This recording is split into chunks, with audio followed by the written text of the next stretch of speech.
उहाँले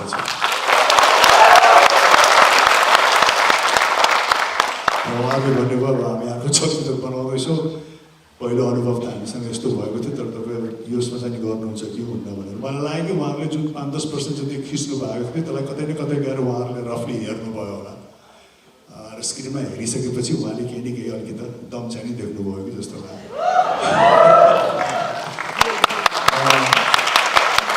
त्यसरी चाहिँ नि दोस्रो 2 वर्षपछि त्यसको पश्चात चाहिँ कि उहाँहरू त्यही सेम टिम आएर उहाँहरूले मलाई अप्रोच गर्नुभयो र मेरो पहिलो थालनी चाहिँ त्यसरी भयो। त्यो चलचित्रको नाम युगदेखि युगसम्म थियो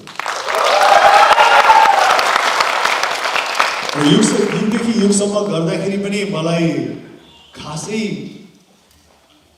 मेरो अगाडिको यात्रा के हुन्छ कलाकारितालाई लिएर नेपालमा चलचित्रलाई लिएर भन्नेमा चाहिँ नि म एकदमै अन्यल थिएँ। अन्यल यस मानेमा कि मेरो अगाडि कुनै पनि उदाहरण त खासै थिएन, किनकि हामी त्यो बेलासम्म त्यति चलचित्रहरू पनि बनाउँदैनथ्यौँ। नेपाली चलचित्र क्षेत्र छ भनेर पनि एकदम ढुक्कका साथ भन्ने परिस्थिति थिएन। 2 वर्ष 3 वर्षमा एउटा चलचित्र बन्थ्यो र जो जतिले खेल्नुहुन्थ्यो एउटा आफ्नो सौकको हिसाबले, आफ्नो एउटा इच्छाको हिसाबले चाहिँ नि खेल्नुहुन्थ्यो। एकदमै व्यवसाय हिसाबबाट चाहिँ नि चलिरहेको पनि थिएन।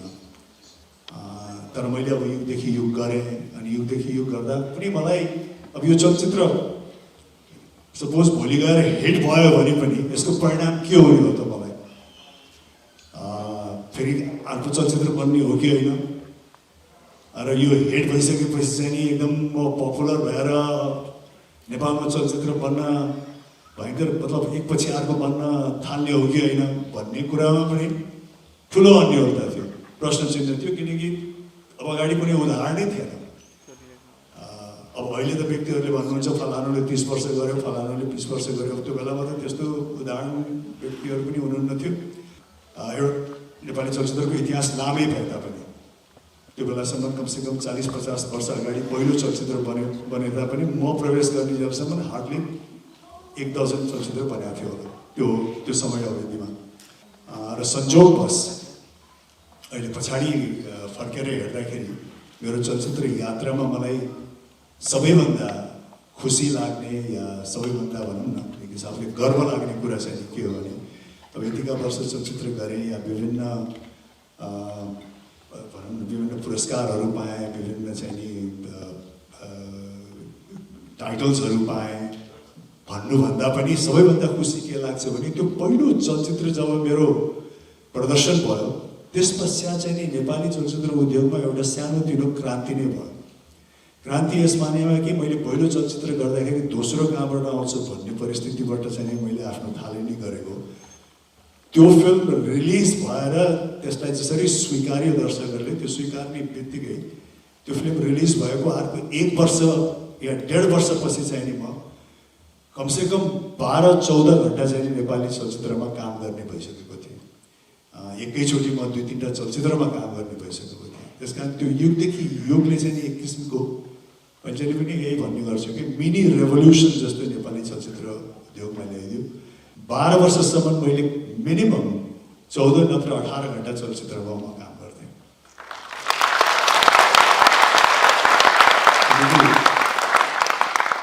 एकैचोटि म धेरै चलचित्रहरूमा पनि आबद्ध थिएँ।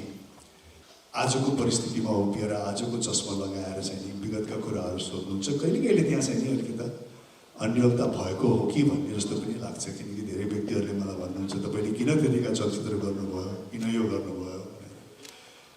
तर हामीले सम्झिनुपर्छ के भने त्यो बेलाको परिस्थितिलाई त्यही बेलाको चस्मा लगाएर हेर्न सक्नुपर्छ। धेरै चलचित्र बन्नु भनेको चाहिँ नि यसमा आबद्ध हुने धेरै व्यक्तिहरूको पनि संलग्नता हुनु हो, किनकि मैले पहिलो चलचित्र गर्दाखेरि हामी कहाँ बिरलै तपाईँको 4-5वटा चलचित्रहरू एकैचोटि छायाङ्कन भयो भने क्यामेराम्यानको अभाव हुन्थ्यो। 4-5वटा चलचित्र एकैचोटि छायाङ्कन भयो भने तपाईँको मेकअप म्यानको अभाव हुन्थ्यो। र नेपाली चलचित्रहरूले मलाई एउटा गर्व गर्ने पाटो त्यो भयो। र अर्को चाहिँ मलाई नेपाली चलचित्रहरूले सबैभन्दा ठुलो अर्को उपलब्धि के दिएको भने नेपाली समुदायसँग चाहिँ एकदम गहिरो हिसाबले चाहिँ नि गाँसिदियो मलाई। र नेपाली समुदाय भन्नाले मैले आम नेपाली समुदायहरू आज उहाँहरू जसरी पोख्नुहुन्छ, जसरी मलाई स्वागत गर्नुहुन्छ, जसरी उहाँहरूले मलाई भेट्नुहुन्छ, त्यो हिसाबबाट मलाई लाग्छ कि आफ्नो दर्शकहरूसँग मैले एउटा आत्मीय सम्बन्ध गाँसेको रहेछु, एउटा भाइचाराको सम्बन्ध रहेछ, एउटा आफ्नोपनको सम्बन्ध रहेछ भन्ने चाहिँ मैले महसुस गर्छु।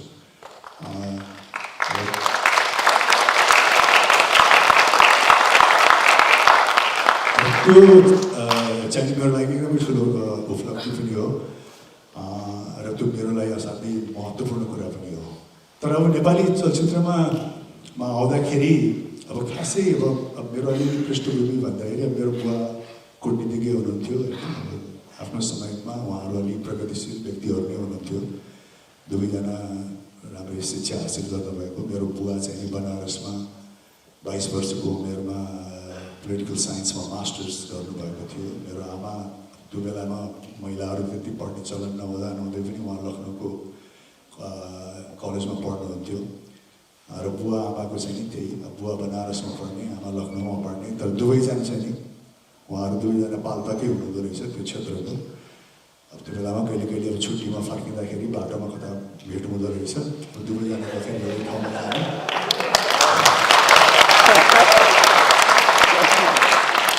त्यसरी देखादेख भएर चाहिँ नि अब त्यो बेलामा पनि उहाँहरूको चाहिँ एक हिसाबले चाहिँ नि प्रेम व्यवहारै हो र जुन चाहिँ अलिक असाधारण पनि हो त्यो त्यो त्यो कालखण्डमा। त्यसरी चाहिँ उहाँहरूले व्यवहार गर्नुभएको र 22 वर्षमा मेरो बुवाले मास्टर्स सकेर आएपछि चाहिँ उहाँ पाल्पाको पहिलो high school Juddhodaya high school भन्छ कि पद्मोदय हाई स्कुल भन्छ। पद्मोदय हाई कल भन्नुभयो, पद्मोदय कसरी भन्नुभयो? Padmodaya high school. उहाँ पाल्पाली हुनुहुन्छ। पद्मोदय हाई स्कुलमा चाहिँ नि उहाँ पहिलो हेडमास्टर हुनुभयो। र बुवाको र मेरो स्टार्टिङमा एउटा मनोविज्ञान चाहिँ मैले के फरक देख्छु भने जस्तो अहिले मैले आउने बित्तिकै उमेर त मेरो 21 भने नि, छोरा चाहिँ नि जहिले पनि यङ हुन चाहिरहेको छ। बुवा चाहिँ नि 22 वर्षको उमेरमा हेडमास्टर हुँदाखेरि कहिले अलिकति मेच्योर देख्यौँ, कहिले अलिकति छिप्क्यौँ ताकि आफ्नो स्टुडेन्टहरूले पत्याओस्।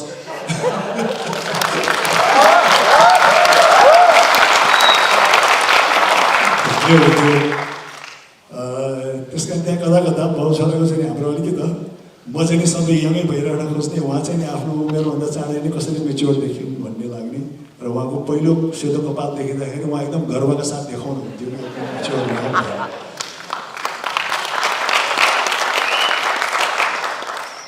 त्यसरी उहाँले स्टार्ट गर्नुभयो। अनि धेरै त पढाउनु भएन, 2-3 वर्ष चाहिँ उहाँले त्यो स्कुलमा पढाउनु भयो। त्यस पश्चात म पाल्पामा जन्मेँ। त्यहाँ मिसन हस्पिटल छ, त्यो मिसन हस्पिटलमा म जन्मेँ। त्यो धेरै पुरानो हस्पिटल हो, त्यो अहिले पनि छ पाल्पामा।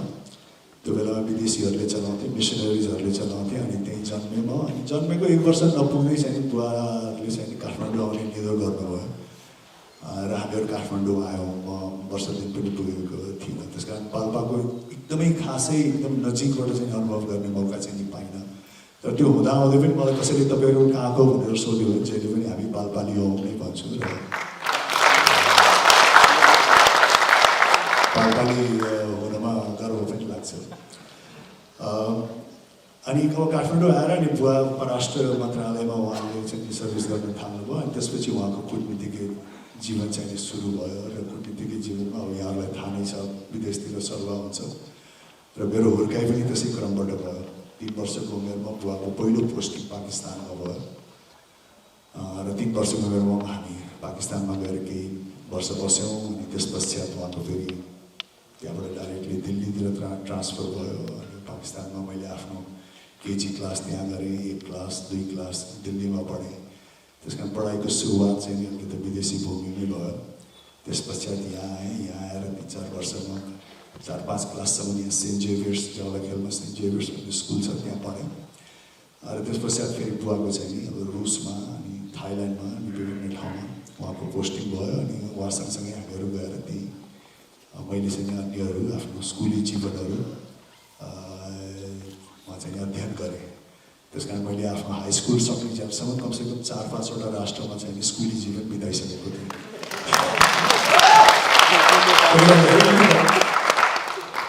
असाधारण नै छ पृष्ठभूमि। अनि अनि त्यस पश्चात फेरि अब दिल्लीमा गएर आफ्नो कलेज युनिभर्सिटी छ नि दिल्लीको चण्डीगढमा त्यहाँ गएर पढेँ र मेरो बुवाको चाहिँ नि संयोगवश कस्तो भइदियो भने उहाँको जीवनको पहिलो पोस्टिङ पाकिस्तान भयो र अन्तिम पोस्टिङ पनि उहाँको पाकिस्तान नै भयो। म चलचित्रमा प्रवेश गरिसकेपछि चाहिँ नि उहाँ नेपालको लागि पाकिस्तानी राजदूत भएर जानुभएको थियो। पाकिस्तानमा राजदूत हुनुभएको थियो नेपालको। त्यही नै उहाँको चाहिँ अचानक निधन पनि भयो। अब त्यो पृष्ठभूमिबाट नेपाली चलचित्रमा आउँदाखेरि अब त्यो बेलामा मसँग संलग्न भएका व्यक्तिहरू, मसँग हुर्केका व्यक्तिहरू, मेरा भनौँ न सहपाठीहरू, मसँग युनिभर्सिटीमा पढ्नुभएका, मसँग कलेजमा पढ्नुभएका साथीहरूलाई चाहिँ एकदमै अनौठो लाग्दो रहेछ। यो के हो यो राजेश नेपाली चलचित्रमा खेल्न जाँदैछ भनेर उहाँहरूलाई। अनि अब घरमा पनि त्यही हिसाबले उहाँहरूले मलाई लिनुभयो। अब घरमा खास अब चलचित्र कलाप्रतिको नकारात्मक सोच भन्दा पनि अब नेपालमा चलचित्र क्षेत्र त्यति फस्टाइसकेको छैन र एउटा युवाले चाहिँ नि आफ्नो करियर चलचित्रमा बनाउँछु भन्दाखेरि उहाँहरूले खासै त्यसमा चाहिँ त्यति सम्भव देख्नु भएन। किनकि त्यहाँ खासै करियर बन्ने किसिमको चाहिँ परिस्थिति सिर्जना भइसकेको थिएन। त्यस कारण मुख्य गुनासो चाहिँ मेरो घरबाट खासै त्यसैको कारणले हो। कलाप्रति चाहिँ नकारात्मक भ्यू या चलचित्रप्रति नकारात्मक भ्यू हुनुभन्दा पनि किनकि अघि मैले भने जस्तो मेरो बुवा आमा दुइटै अलिकति प्रगतिशील नै हुनुहुन्थ्यो। उहाँहरू पनि कलाप्रेमीहरू हुनुहुन्थ्यो। उहाँहरूले पनि राम्रा राम्रा चलचित्रहरू हेर्नुहुन्थ्यो। त्यो कुराहरू सबैलाई बुझ्नुहुन्थ्यो। तर नेपालमा नेपाली चलचित्र यत्रो छोरालाई देश विदेश घुमाएँ, यस्तो गराएँ, एउटा यस्तो पेसामा लाग्दैछ जसको चाहिँ नि भविष्य पनि छैन, वर्तमान पनि छैन। नेपाली चलचित्रमा खेलेर हो, कहाँ पुग्ने हो, के गर्ने हो, अगाडि कुनै उदाहरण पनि त्यस्तो कहीँ देखिएको छैन भन्ने हिसाबबाट चाहिँ नि एउटा अभिभावकको चिन्ताको हिसाबले चाहिँ उहाँले त्यसरी चाहिँ मलाई हतोत्साहित गर्नुभयो भविष्य। तर म चाहिँ नि अलिकति त्यस्तै टाइपको थियो कि मलाई के लागेको थियो भने जे कुरा पनि व्यक्तिमा जुन प्यासन हुन्छ नि, प्यासनलाई चाहिँ व्यक्तिले एक्चुअली त्यसलाई ट्राई चाहिँ गर्नुपर्छ। सम्झाउँदाखेरि अब नसम्झेपछि अब जे गर्छस् गर भन्ने हिसाबले उहाँहरू जानुभयो। त्यो खासै एक आपसमा रेस्पेक्ट या स्नेह या मायाको अभावले चाहिँ कम्युनिकेसन ग्याप पाएन। मेरो बुवा आमालाई म एकदमै कदर गर्छु र उहाँले मलाई यो क्षेत्रमा आउन हतोत्साहित गरे तापनि जे जति मैले यसमा सफलता हासिल गरेँ, जे जसरी अगाडि बढ्न सकेँ त्यसको श्रेय चाहिँ म उहाँहरूलाई नै दिन्छु। त्यही पनि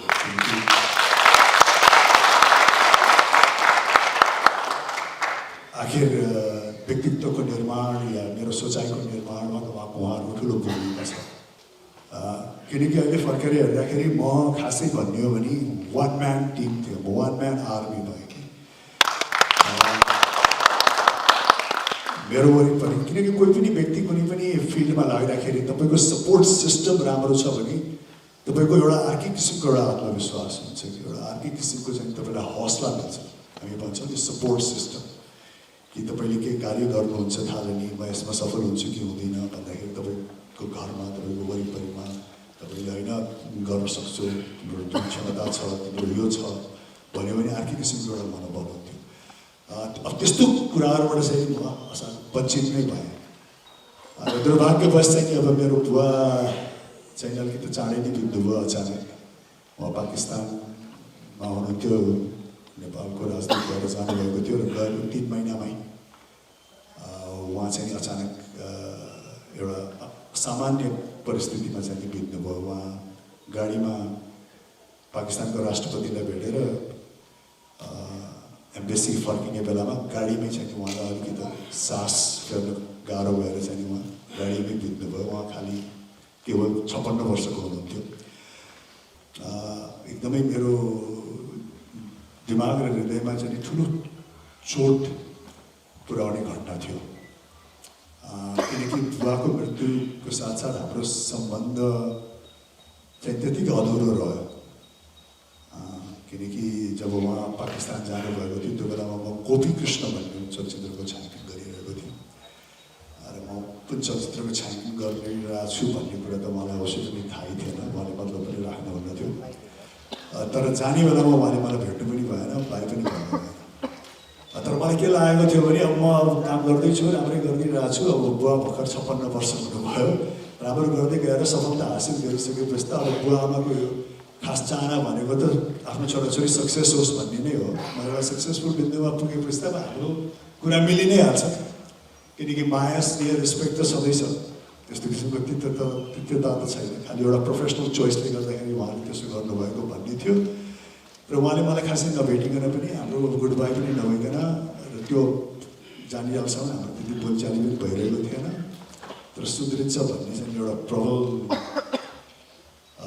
सम्भावना चाहिँ थियो तर गएर 2-3 महिनामा उहाँ त्यसरी बित्दाखेरि धेरै कुराहरू अधुरो रह्यो धेरै कुराहरू खट्क्यो र जीवनमा चाहिँ नि एउटा भनौँ न नजिकको व्यक्ति बित्दाखेरिको पीडा कस्तो हुन्छ भन्ने कुरा चाहिँ मैले त्यो घटनाबाट धेरै नजिकबाट महसुस गरेँ जसले चाहिँ भावनाको त्यो बाटोलाई बुझ्ने चाहिँ ठुलो शिक्षा थियो ठुलो के भन्ने अवसर थियो पनि भन्नु पर्यो र धेरै मैले चलचित्र गर्दाखेरि आफ्नो कलाकारिता गर्दाखेरि त्यो भावनाले मलाई धेरै निर्देशित गर्थ्यो मैले त्यति अब त्यसको बारेमा अब यहाँलाई अहिले भनिरहेको छु सायद पहिलोचोटि नै भनिरहेको छु मैले त्यति सेयर त गर्दिनँ अब मेरो त्यो सुरुवातदेखि नै कसैसँग त्यति सेयर नगर्ने बानी हुनाले मैले खासै पछिसम्म पनि त्यति आफ्नो कुराहरू मनका कुराहरू यता कुराहरू धेरै खासै त्यति सेयर गर्दिनँ यहाँ हाम्रो चलचित्रको व्यक्ति यहाँ देखिरहेको छ उहाँलाई पनि थाहा हो तर त्यो बुवाको घटनाले चाहिँ धेरै बाटोसम्म पनि मेरो कलाकारितामा आवश्यक पर्ने भावनालाई चाहिँ कता न कता त्यो अनुभव गरेको भावनाले चाहिँ मलाई निर्देशित गरि लिएर आएको थियो कलाकारिताको सबैभन्दा महत्त्वपूर्ण टुल के हो भने विशेष गरिकन एक्टिङ फिल्डको सबैभन्दा महत्त्वपूर्ण टुल के हो भने अब धेरै व्यक्तिले भन्छ नि कुनै पात्र गर्दाखेरि ओहो जस्तो तपाईँले कुनै पात्र मजदुरको पात्र गर्नुहुन्छ भने हो गएर मजदुरसँग चाहिँ 1 हप्ता सङ्गत गर मजदुरको दैनिकी हेर उसको यो हेर अनि त्यसपछि त्यसमा सिक या अन्यहरूको पात्र गर्दै हुनुहुन्छ भने त्यो माहौलमा गएर चाहिँ के समय बिताऊ नजिकबाट हेर भन्नुहुन्छ तर म चाहिँ त्यो स्कुल अफ थटबाट कहिले पनि डाइरेक्टेड भएन म चाहिँ कुन स्कुल अफ थटबाट डाइरेक्टेड भयो भने अङ्ग्रेजीमा भन्छ नि एम्पथी भनेको यदि तपाईँले अरूको दृष्टिकोणबाट अरूको जुत्तामा उभिएर हेर्ने क्षमता राख्नुहुन्छ भने तपाईँले अरूको परिस्थिति बुझ्नुहुन्छ भोको अनुभव गरिरहनु 10 दिनको भोको अनुभव गर्नको लागि मलाई 10 दिनको भोको मान्छेसँग गएर अन्तर्वार्ता गर्नु पर्दैन तर 10 दिनको भोको व्यक्तिले के महसुस गर्छ भन्ने दृष्टिकोण बुझ्ने यदि मैले क्षमता राखेको छु भने तपाईँले बुझ्न सक्छु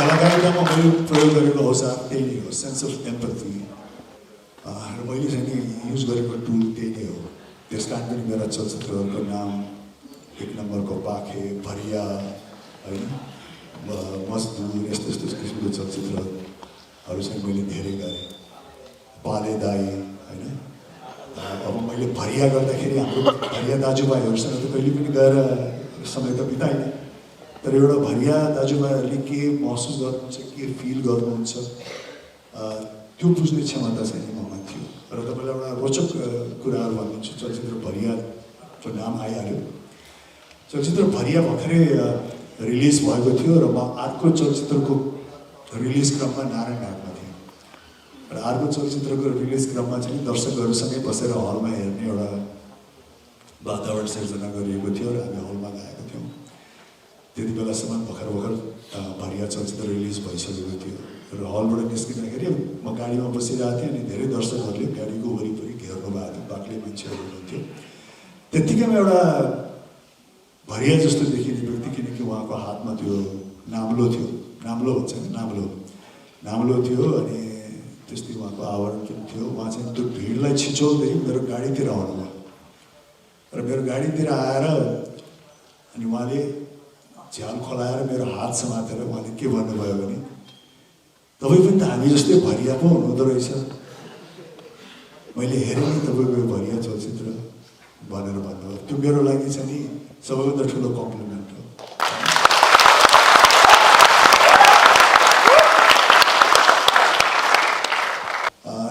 एक दिन चाहिँ मैले 8-10वटा सडक बालकहरू मात्रै थियो, बालिका थिएन।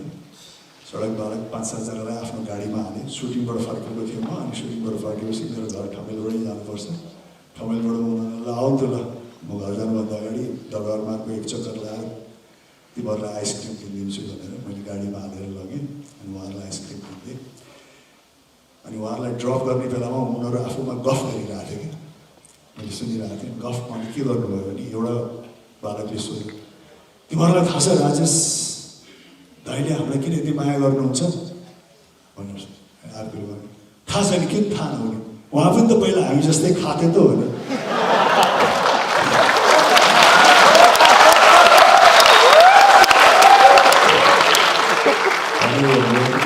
जस्तै चलचित्रहरू हेर्नुहुन्थ्यो, गर्नुहुन्थ्यो।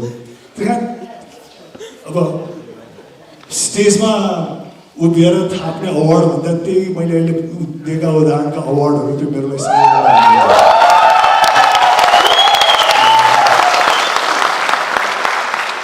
त्यो अवार्डहरू पनि गर्दाखेरि एउटा अद्भुत ऊर्जा चाहिँ पाइ नै रहेको थियो।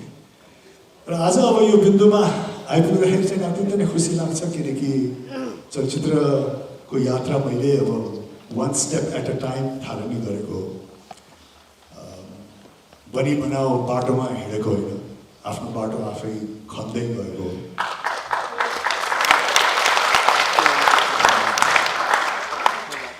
कहाँसम्म पुगिन्छ, के उपाधि पाइन्छ, के सम्मान पाइन्छ भन्ने चाहिँ एकदमै अनिवार्यता, त्यसमा त्यति चासो नराखेर खालि आफ्नो कर्म गर्दै हिँडिरहेको हो। र यहाँसम्म आइपुग्यो। र यहाँसम्म आइपुग्दाखेरि चाहिँ खुसी लाग्छ। निरन्तर मैले मेरो चलचित्रको करियरमा अहिले यसो हेर्दाखेरि एउटा असाधारणै लाग्छ कि अब मलाई लाग्छ 22-23 वर्षसम्म कुनै दिन त नभनौँ, कुनै महिना थिएन होला जुन महिना मैले मेकअप गरिनँ या चलचित्रको क्यामेरालाई फेस गरिनँ। 23 वर्ष कन्टिन्युस त्यो मेरो दैनिकी जस्तै नै भयो। किनकि अब धेरै कलाकारहरू अरूहरू पनि हुनुहुन्छ जो मभन्दा धेरै वर्ष काम गर्नु पनि भएको छ, म जतिको पनि काम गर्नुभएको छ। तर त्यसरी निरन्तरता चाहिँ बिरामीले गर्नुभयो, कसैले अलिकति ग्याप राख्नुभयो, कसैले केही समयपछि गर्नुभयो।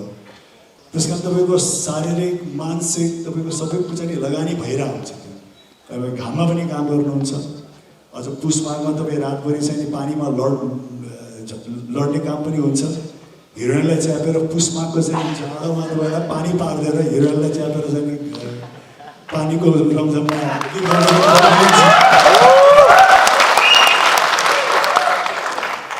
त्यो सबै प्रक्रियाहरू चाहिँ 14-18 घन्टा चाहिँ काम हुन्थ्यो।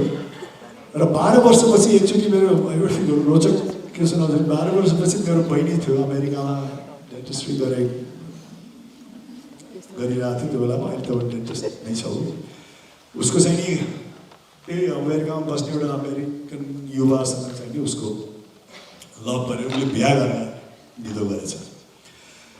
अनि मेरो आमा फेरि त्यही हो, मेरो आमाले फेरि विदेशीसँग बिहा गर्नुभयो, मलाई त चित्त बुझेन भन्नुभयो। अनि उहाँ जान चाहिँ नि आनी कानी गर्नुभयो। अनि अब परिवारलाई प्रतिनिधित्व गरेर चाहिँ ल म गइदिन्छु बहिनीको बिहामा अमेरिका भनेर अमेरिका जाने निधो गरेँ। र त्यो अमेरिका गएको बेलामा अब त्यो 12 वर्ष त्यसरी खटिसकेपछि मैले के सोचेँ भने अब अमेरिका जाँदाखेरि बहिनीको विवाह पनि अटेन्ड गर्छु, अनि 1-2 महिना यसो घुमेर आउँछु म आनन्दले अमेरिका। अनि फर्केर आउँदाखेरि अलिकति युरोप पनि भनेर एकदमै जवान थिएँ त्यो बेलामा, खालि ब्याकप्याक मात्रै लिएर युरोप पनि 6-7 हप्ता घुमिदिएँ एक्लै। अनि अमेरिका पनि दिदी र बहिनीसँगको भेटघाट र उसको विवाह पश्चात चाहिँ फेरि अलिअलि घुमेँ। त्यसरी म 12 वर्ष लगातार काम गरेपछि 3-3.5 महिना म गायब भएँ। 3-3.5 महिना म गायब भएको। यहाँ त डबिङ स्टुडियो पनि खाली, सुटिङ पनि भइरहेको छ।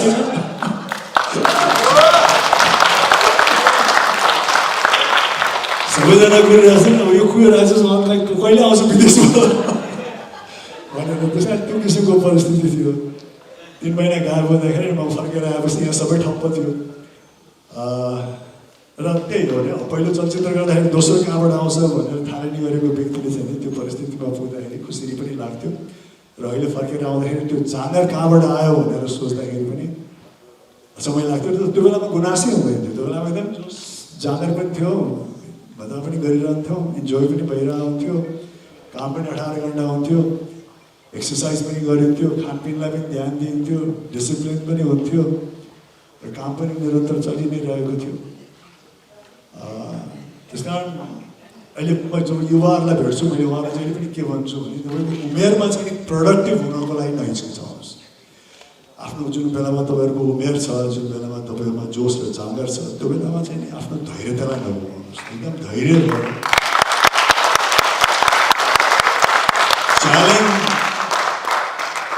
च्यालेन्जलाई स्वीकारेर चाहिँ तपाईँ खटिनु नै आवश्यक छ। किन तपाईँ खटेपछि मात्रै त्यसको चाहिँ परिणाम तपाईँहरूले पाउनुहुन्छ। र त्यही उमेर नै हो त्यो गर्ने। किनकि अहिले मैले फर्केर हेर्दाखेरि आजको बिन्दुमा सोच्छु मैले कसरी गरेँ होला त्यो भनेर सोच्छु होइन। त्यसरी तपाईँ फेरि अर्को बिन्दुमा युवाहरू पुगिसकेपछि फेरि तपाईँहरूले चाहे पनि त्यो गर्न सक्नुहुन्न। त्यस कारण आफ्नो प्रोडक्टिभ एजमा चाहिँ नि मेरो जन्म त 2053 सालमा भएको हो। तर जब म 7-8 वर्षको थिएँ, 9-10 वर्षको हुँदै गएँ, जब मैले नेपाली चलचित्र क्षेत्रलाई बुझ्दै गएँ, पहिलो व्यक्तिको रूपमा राजेश हमाल मैले हिरो पाएँ।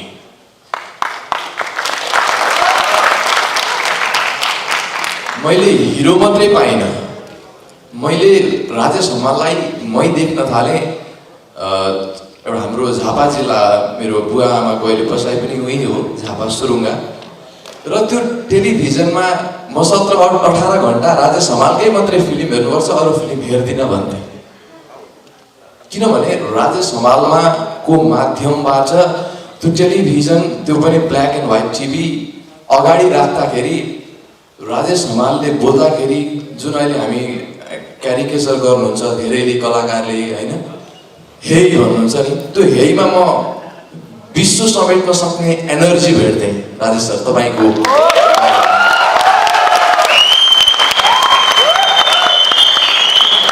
र यो रियल कहानी हो, मेरो रियल अनुभव हो, महसुस गरेको कुरा हो।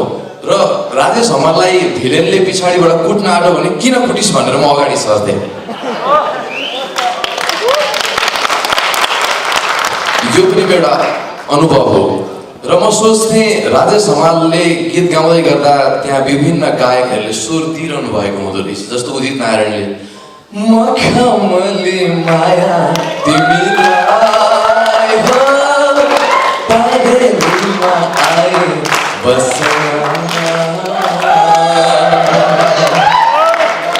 यो गीत म हजुरले नै गाएको जस्तो लाग्थ्यो। त्यो फिल, त्यो एक्सपिरियन्स अथवा त्यो अनुभव, त्यो एनर्जी तपाईँले त्यो गाना प्रायः सबै नेपालीलाई लाग्छ होला। त्यो गीत त्यति बेला राजेश हमालले नै गाएको जस्तो लाग्थ्यो।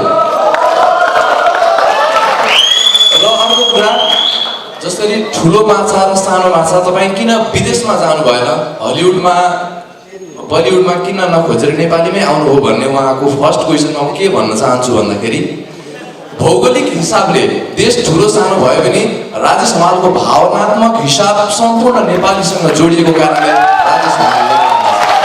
Thank you.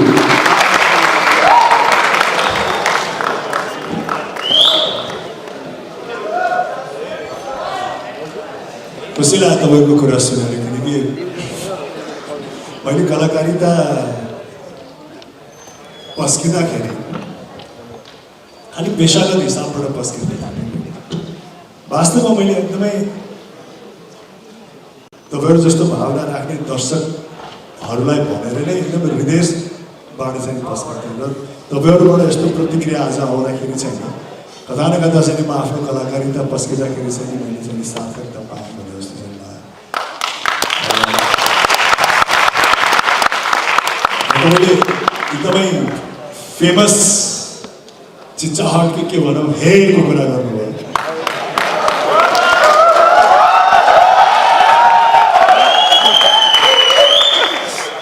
हेको पनि एउटा कस्तो छ भने किसिमको जटिलता छ क्या किनकि जुन हामी नेपाली चलचित्रहरू बनाउँथ्यौँ मैले अघि भने जस्तो मैले आम नेपाली दर्शकहरूलाई चाहिँ नि मध्यनजर राखेर बनाउँथेँ त्यस कारण नेपाली चलचित्र भनेर अलिकति आकर्षित नहुने नाक खुम्चाउने यही समाजमा पनि व्यक्तिहरू हुनुहुन्छ र उहाँहरूले चाहिँ मेरो त्यो कलाकारिता देख्दाखेरि यो व्यक्ति के हो यार हरेक चलचित्रमा खालि हे गरिरहन्छ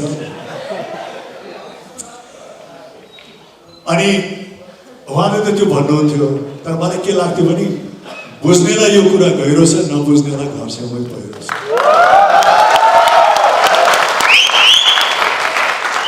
किनकि जुन सन्दर्भमा त्यो हे भनिन्थ्यो र त्यो हे भन्दाखेरि मैले त्यतिकै त्यो चान्चुने हिसाबबाट पनि हे भनिदिन्थेँ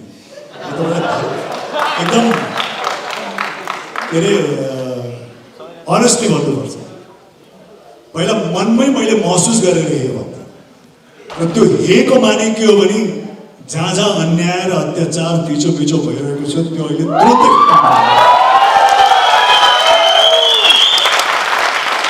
र जुन समाजले चाहिँ अन्याय अत्याचार मिचो प्रत्यक्ष रूपमा महसुस गरेको छ त्यो समाजको लागि त्यो हेले चाहिँ अर्कै मानिदिन्थ्यो तर त्यो किसिमको महसुस नगरेको व्यक्तिलाई फेरि हे त खालि हे मात्र लाग्थ्यो त्यसलाई हेको गहिराई त्यो छ त्यो त्यत्तिकै हे भनिएको होइन पहिला एकदमै आत्मामा महसुस गरेर अनि बल्ल चाहिँ मुखबाट निस्केर हे भन्ने चाहिँ त्यहाँ खुसी लाग्यो